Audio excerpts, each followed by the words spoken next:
Well, welcome to Joy Lab. It is just me today, Amy Prasek, and I am really looking forward to starting our newest element of joy, which is humility. Henry will be back next episode. Today, we need to get a handle on what humility is and what it isn't, because I think humility has gotten a bad rap. There are so many bad takes that are related to humility, like bad advice that has beaten some of the humility out of us. Humility is not about being a pushover. It's not dismissing your own talents. It's not about being a martyr. It's not weak. In fact, it is one of the greatest strengths that we have as a species. Beginning in about mid-adolescence or so, we are actually more drawn to humble people. And there's a pull to practice it ourselves. It's a really strong social signal that primes us to connect. And that's essential because we need connection. We talk a lot about that here. We can't know it all. We can't do it all. We need connection and community, not just to survive, but to thrive, to flourish, to tap into our meaning, into our joy. And so the wild kind of antidote to all these bad takes, like don't trust anyone. If you're not first, you're last. I think that's, oh my God, what movie is that from? Help me out. Talladega Nights. A lot of bad takes. Or the pressures to be right or perfect all the time, all that self-destructive crap. Humility is an antidote to that.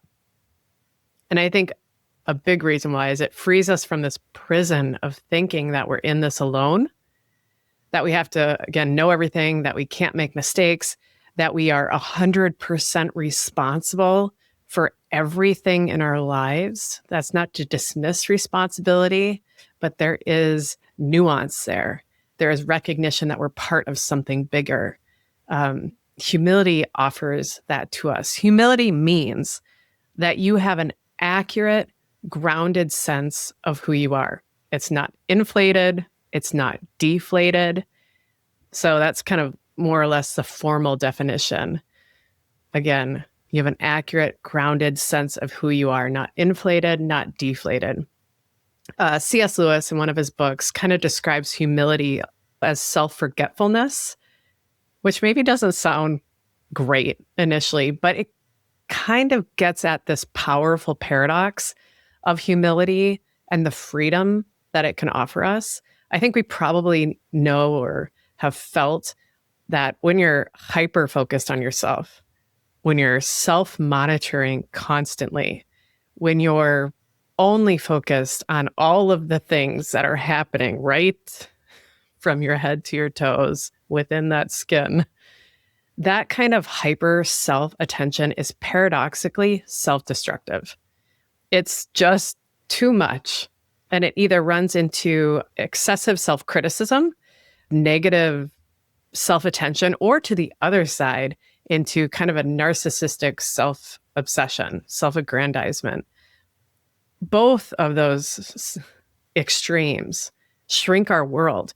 They close us off to others, to our environment, to possibilities, to connections, to trust in ourselves, trust in others.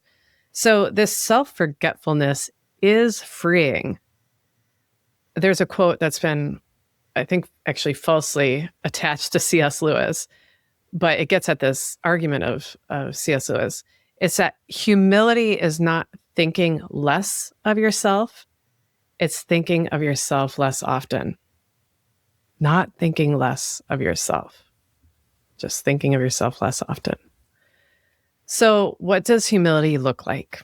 There are really 4 types of humility in the research that can help us kind of categorize to make it a little easier to assess our own humility. The types are relational, intellectual, cultural, and existential. So relational humility has to do with how you hold yourself in relation to others, not above, not below. Intellectual humility has to do with holding your beliefs and your opinions with openness, that you lean toward curiosity instead of certainty. Cultural humility is about recognizing the limits of your cultural perspective, the lenses that influence what and how you see and interpret the world. You have a genuine openness to differences with this type of humility. Existential humility is about making peace with uncertainty, impermanence, like the big mysteries of being human, those big questions in life. And like all the other types of humility I just noted, you're again open to the differences and leaning into curiosity rather than certainty.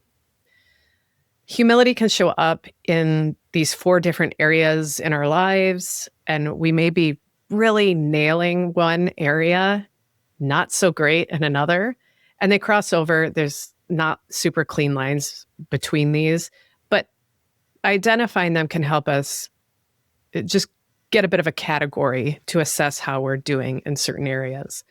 We'll bring these back, these 4 types of humility, through the next episodes and in your experiments in the Joy Lab program to make our work with humility just a little bit more focused, because this is big stuff.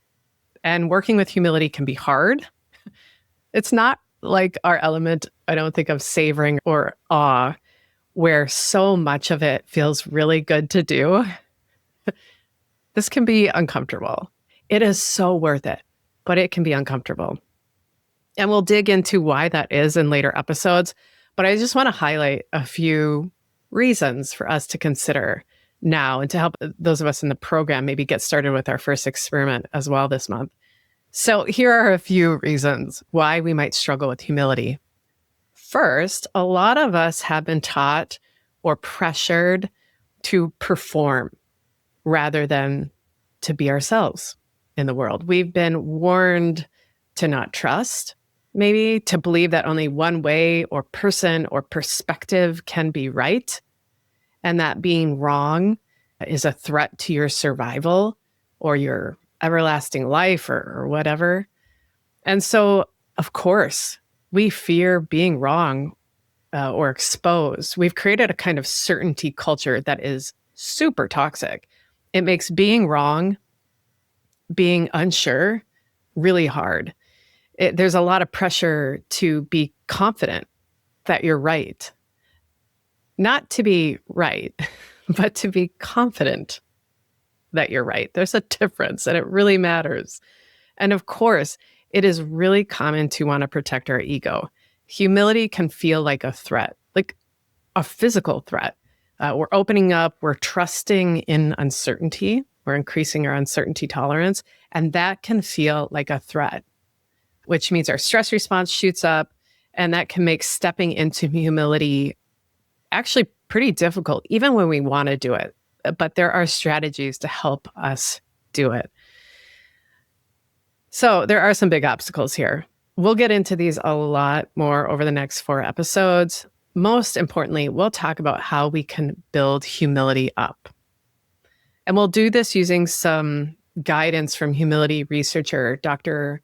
Daryl Van Tongeren, who notes that humility requires 3 ingredients, essentially, to help us build it. And this will be our agenda, kind of what's coming up for us over the next episodes and experiments in the program. We'll focus on these 3 ingredients because they're super helpful. The first ingredient to build up your humility is to know yourself. So developing honest self-awareness so that you can see your strengths and limits clearly, that you can know yourself without being preoccupied with yourself. The second ingredient is to check yourself.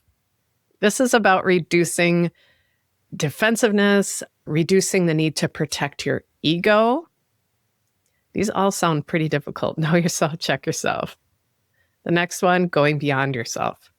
This is where we cultivate more empathy, I'd say, and seeing others. This is like humility as this deep relational practice. It's fuel for us to connect more deeply, to not feel so lonely, to go beyond ourselves. So this is tough stuff. It is doable. You are wired for this. And we're going to use some really great strategies. We're going to use this framework to help us.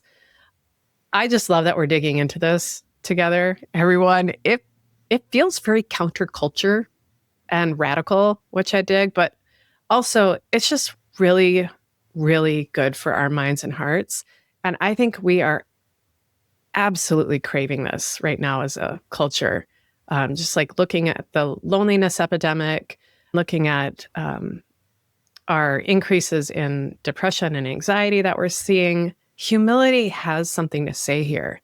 It is a strong bit of medicine for us. So Henry and I will see you on the pod again soon as we talk about knowing ourselves. If you're in the program, head over there for your first experiment. Nice little check-in. And to close us, I want to share some wisdom from Wendell Berry. It's his poem called The Real Work. It's from his collection, Standing by Words. Must read. I'll link it in the show notes. Here's that poem. It may be that when we no longer know what to do, we have come to our real work. And that when we no longer know which way to go, we have come to our real journey. Thank you for listening to the Joy Lab podcast. If you enjoyed today's show, visit joylab.coach to learn more about the full Joy Lab program. Be sure to rate and review us wherever you listen to your favorite podcasts.